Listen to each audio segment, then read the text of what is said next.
आप राजनीति में नहीं थे। अगर उस समय ये सब कुछ ना होता तो आप देश को उसी समय जला दिए होते। आपको अप्रिशिएट करना चाहिए। अरे सुनिए, अब और सुन लीजिए। तत्कालीन माननीय मुख्यमंत्री जी ने संभाल लिया था स्थिति को। मैं आप कह रहे हैं, आपने एक सेकंड, हरेंद्र मलिक आप कह रहे हैं कि जो 16 कार सेवकों की हत्या जो मरे थे, जो सरयू लाल हुई थी, अगर वो ना होता तो देश जल जाता, ये कह रहे हैं? नहीं, मैंने ये नहीं कहा जो आप कह रहे हैं। मैंने ये नहीं कहा हत्या हुई थी। मैं कह रहा कि उस समय इतना बड़ा मूवमेंट आपने खड़ा कर दिया था। अगर स्थानीय सरकार सख्ती ना करती तो कुछ भी हो सकता था। नहीं तो आप कह रहे देश जल जाता का अगर इनको नहीं मारा जाता मामला। Okay, Sudhanshu Trivedi reply. मलिक साहब, मैंने ये नहीं कहा मारा जाता। अब मलिक साहब आपने बिल्कुल सही कहा। अगर सख्ती ना होती मलिक साहब, तो कुछ भी हो सकता था। मैंने मारने की बात नहीं कही। ओके, एक मिनट मैं मारने की बात कही नहीं। आप क्यों अपने शब्द मेरे मुंह में डाल रहे हो? उन्होंने सीधे मारने की बात कही थी। और दूसरी बात, मलिक साहब ये सच है कि मैं राजनीति में नहीं था, मगर मैं चुनौती के साथ आपको डेट कोट करता हूं। कार सेवा थी 30 अक्टूबर 1990। गोलियां 30 अक्टूबर 90 को उतनी नहीं चली हैं। 2 नवंबर 1990 को कोई कार सेवा नहीं थी। भजन करते हुए कार सेवकों के ऊपर सीधे गोली मारी गई है। हजारों लाशें उस दिन गिरी हैं। क्यों गिरी? क्योंकि 30 अक्टूबर 1990 में करोड़ों दर्शकों ने कहता हूं, रात को 9:45 बजे आकाशवाणी और दूरदर्शन ने, महोदय अपनी बात पूरी कर लेना, उसके बाद आप बोलिए। मैं तो छात्र था उस समय। मैं तो भाई खाते नहीं रखता तारीखों के। भाई अब ये क्या तरीका है? आप पहले करें गलत, मैं एमएलए था उस समय। कोट करने लगता हूं तो आप डिस्टर्ब करने लगते हैं। और मैं तीसरी बार का एमएलए था उस समय। ऐसा ना करिए। मैं ये कह रहा हूं, मैं तीसरी बार का एमएलए था। पर मैं ये कह रहा हूं कि हम खाता वही तो रखते नहीं किस दिन क्या हुआ। पर हमें ये पता कि प्रदेश नहीं देश बचा लिया था आदरणीय मुलायम सिंह यादव जी ने। और स्थानीय मैं वही कह रहा हूं। एक करके आप दोनों माननीय सांसद हैं और दोनों रिस्पेक्टेड हैं मेरे लिए। मलिक साहब, सुधांशु त्रिवेदी 30 सेकंड आपके, फिर देन हरेंद्र मलिक साहब। आप एमएलए थे, मगर मैं डेट वाइज कोट कर रहा हूं। 30 अक्टूबर को शाम को 8:45 बजे और 9 बजे दूरदर्शन आकाशवाणी ने कहा कुछ नहीं हुआ। और 31 अक्टूबर की सुबह टाइम्स ऑफ इंडिया और नवभारत टाइम्स ने गुंबद पे चढ़े हुए कार सेवकों की फोटो निकाल दी। उसके बाद खिसियाकर मुलायम सिंह सरकार ने 2 नवंबर को गोलियां चलवाई। इसीलिए मैं डेट के साथ कोट कर रहा हूं। सर ये पुलिस की प्रोसीडिंग और कोर्ट की प्रोसीडिंग में नोटेड है। आपको नहीं याद होगा, मुझे डेट बाय डेट याद है। और 29 और 30 अक्टूबर को जो नाकेबंदी थी, यह 1942 के आंदोलन में नहीं हुई थी। लखनऊ आने वाली सारी ट्रेनें रद्द, सारी फ्लाइट रद्द, सारी बसें रद्द। कोई वारिस पठान कुछ कहना चाह रहे, वारिस पठान कुछ कहना चाह रहे, वारिस पठान कुछ कहना चाह रहे, हरेंद्र मलिक भी कुछ कहना चाह रहे हैं। एक second Sudhanshu 30 second and Harendra Malik 20 second and Waris Pathan ji. Harendra Malik SP member of parliament. Sudhanshu ji, देखिए छाछ बोल रहे, सब बोल रहे, छलनी बोल रहे, जिसमें 72 चेक। आपने तो किसानों के लिए ऐसी बाढ़ लगा दी थी जो इतिहास में भूतो ना भविष्य थे। आपने तो किसानों के आंदोलन पर ड्रोन से गोले छोड़ दिए थे।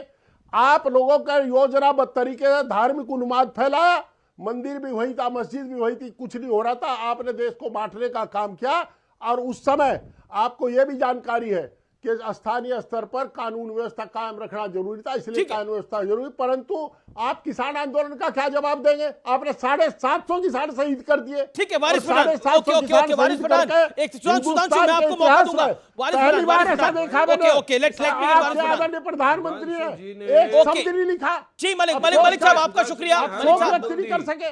जी मलिक साहब आपका शुक्रिया हमें समय देने के लिए। लेकिन वारिस मेरा पॉइंटेड सवाल आपसे, वारिस मेरा पॉइंटेड सवाल है आपसे, सीधा सवाल है। महाराष्ट्र में जो हुआ, क्या उसमें मुसलमान वोटों की दरकार थी? चाहे वो कांग्रेस हो, चाहे वो उबाटा हो। देखिए अमीश भाई, महाराष्ट्र के चुनाव के अंदर तो हमने कहा था ना कि फ्री एंड फेयर पोल होना चाहिए, मगर वो कहीं भी हमको नहीं दिखा free and fair poll election होता हुआ। हमने काफ़ी कंप्लेंटें करी, इलेक्शन कमिश्नर को कुछ नहीं हुआ। यही बीजेपी के पार्टी के जो वाइस प्रेसिडेंट या जॉइंट सेक्रेटरी है विनोद तावड़े जी, इलेक्शन के पोलिंग के 2 दिन पहले पकड़ा जाते हैं। 5 करोड़ रुपया उनके बैग के अंदर बरामद होता है। उसको तो सुधांशु जी कुछ बोल नहीं रहे, हो तो बात को खा गए। नहीं देखिए, अब आप वो 5 करोड़ रुपए के साथ नहीं, कुछ नहीं बोल रहे हैं उसके बारे में। 5 करोड़ के साथ नहीं पकड़े गए थे, ये मिसकोट है, ये गलत है, ये अनर्गल आरोप है बोला और इस पर लीगल नोटिस लगाया हुआ है, ये गलत है। आप थे क्या? मैं नहीं था, पर पता है ना, पुलिस की जानकारी थी, उसके अनुसार पता है, उसके अनुसार पता है, उनका लीगल नोटिस आया उसके अनुसार पता है। वहां 9 लाख रुपए मिले, किसी कम में थे, तो जरूरी है वो विनोद तावड़े के होंगे। सुनिए, और दूसरी बात, अरे सुनिए, हमने औरंगाबाद के वीडियो दिखाए पब्लिक के अंदर कि किस तरह से बीजेपी का जो कैंडिडेट है उसका भाई पैसे बांट रहा है महिलाओं को। क्या क्या इलेक्शन कमिश्नर ने उसके बारे में आरओ को लेटर लिखा। अरे एक एआई जनरेटेड वीडियो निकाल के डाल दिया मेरा, जिसमें अंदर बताया कि हम समाजवादी को सपोर्ट कर रहे हैं। क्या क्या उसके बारे में इलेक्शन कमिश्नर ने क्या ठीक करा, है, ये खाली एक एफआईआर लेकर रख दिया। ये केस टू केस की बात अभी हम इस बड़े कार्यक्रम में नहीं कर सकते, वो तो इलेक्शन और उसके कमीशन बाद आपको तो बताएगा। पता है क्या हो रहा है, सुधांशु त्रिवेदी, क्या हो रहा है आपको तो पता है पूरे महाराष्ट्र के चुनाव में। सुधांशु त्रिवेदी आप बोल, अरे सुधांशु जी तो संविधान को मानते ही नहीं, तो उनसे सवाल क्यों करते हो आप? संविधान को मान रहे होते तो अभी बोलते क्या प्लेसेस ऑफ वर्शिप एक आज भी एग्जिस्टेंस में है, जो पार्लियामेंट में सदन में पास हुआ है, जहां के वो राज्यसभा के मेंबर हैं, वहीं पर पास हुआ है ना ये कानून। उसको क्यों नहीं मानते? अगर वो वाकई में संविधान का पालन करते हैं। ठीक है, सुधांशु त्रिवेदी बात करते हैं, उनको तो धज्जियां उड़ाना, सुधांशु त्रिवेदी डेली संविधान की धज्जियां उड़ाना, उनको बिल्कुल। सर्वे करवाते हैं, जबकि प्लेसेस ऑफ वर्शिप पूरी तरह से आ गया था कि 15 अगस्त 1947 तक जितनी भी है, ठीक है, यू मेड योर धार्मिक स्थल, Waris ji, you made your point, Waris ji, you made your point. Okay Sudhanshu Trivedi 30 second, Waris Pathan 2 minute आपने बोला। ओके सुधांशु जी, मुसलमानों के खिलाफ इतनी नफरत और आग फैलाना चाहते हो देश में, क्यों देश को बर्बाद करना चाहते हो? अब मैं ये क्यों देश का बताना नाम चाहता खराब हूं, करना चाहते हो? क्यों पोलराइज करना चाहते हो? क्यों देश में हिंदू मुसलमान करके फसाद ठीक है, सुधांशु बोलिए आप। चाहते हो? बताओ, जवाब दे दो सुधांशु भाई। देखिए मैं जवाब दे रहा हूं, अब आप शांत हो जाइए, मैं जवाब देता हूं आपको। देखिए इन्होंने कहा प्लेसेस ऑफ वर्शिप एक्ट ये कहता है कि 1947 में जो स्वरूप था वो नहीं बदलेगा, परंतु सर्वे होगा, इस पर कोई रोक नहीं थी। आपसे कोई वल्दियत कर बदलने को नहीं कह रहा, जिसको बाप मानना है मानिए, डीएनए टेस्ट कराने में क्या समस्या है, पता तो चल जाए असली वल्दियत क्या। इस पे कहीं रोक नहीं 91 के एक्ट में। मगर फिर भी मैं करोड़ों दर्शकों के सामने एक प्रश्न छोड़ता हूं। हिंदुओं के लिए तो 1991 प्लेसेस ऑफ वर्शिप एक्ट है कि अगर आपको यह लगे भी कि आपका धर्म स्थल भी, आपके धर्म स्थल के ऊपर कोई दूसरा या मस्जिद या कोई दूसरा धर्म स्थल बना है, तो आप कोर्ट नहीं जा सकते। और मुस्लिमों के लिए वक्फ बोर्ड का एक्ट है कि जिस जमीन को कह दे कि ये मेरी है, तो आप कोर्ट नहीं जा सकते। अब जो उनकी हो गई और वक्फ बोर्ड के ट्रिब्यूनल में चलेगा।